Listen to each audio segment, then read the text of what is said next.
Hey guys, I'm MG, and today, for the release of a new Plankton film, I'll be looking at the SpongeBob movie, Sponge Out of Water, which is a 2015 American animated adventure comedy film that is based on the television series, and is about SpongeBob and friends finding the formula, which was directed by Paul Tibbett and written by Jonathan Abel and Glenn Berger. However, why don't we stop singing and start reviewing right now?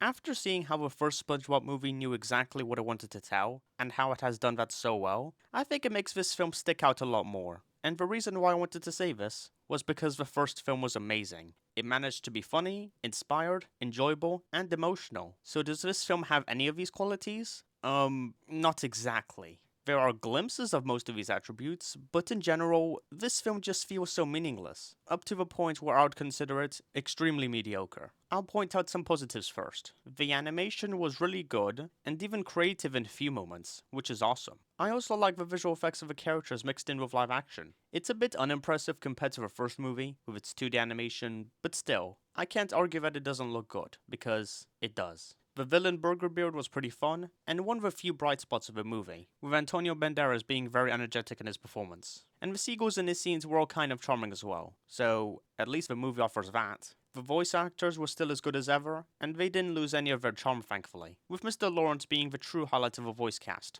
as he plays around with his character Plankton extremely well, that makes him the best voice performer. There were a few funny moments, like when the snails are very slow at chasing, or when Patrick betrays his loyalty. Those scenes were alright, and there were a couple of good jokes, like the tiny piano, or when the doctor's just happy when one patient is dying. Look at his smile, it's kinda funny. Unlike the new apocalyptic setting, with some cool new character designs that fit the theme of destruction quite well, even though the concept itself isn't really all that memorable or entertaining in this movie. I had some enjoyability with some scenes, like the bubble scene was actually kinda cute, Burger Beard scenes are the most entertaining parts of the whole film, and the song sung by Plankton and SpongeBob was pretty catchy to be honest, and I had a decent time with it. And that's about all I liked from this film, because in general, it feels so dry and unambitious that it's actually kind of ridiculous. I didn't feel anything towards the entire movie, and the attempts at any emotional moments really fall flat, because of how quickly they end. It also doesn't provide any inspiring moments like the first film did, and instead, it's just filled with a bunch of filler that despite having a few fun moments, it just wasn't really charming, which is absurd because that's what the series is known for, and none of the SpongeBob characters were very enjoyable, and I pretty much lost any connection towards them because of how little they actually have anything to work with, and how they're just used to please the audience without even trying to make them interesting or compelling.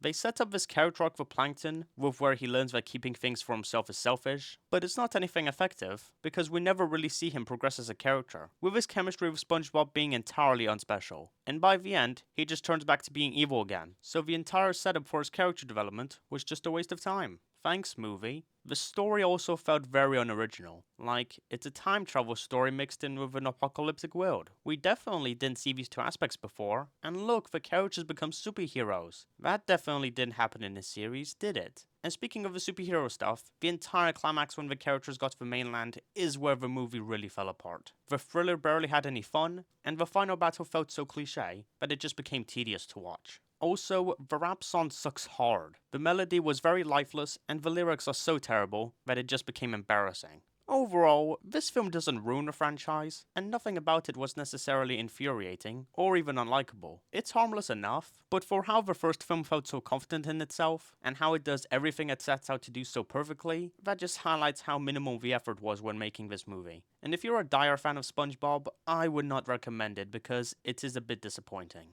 5.2 out of 10. Goodbye everyone, and thank you for watching. Bye!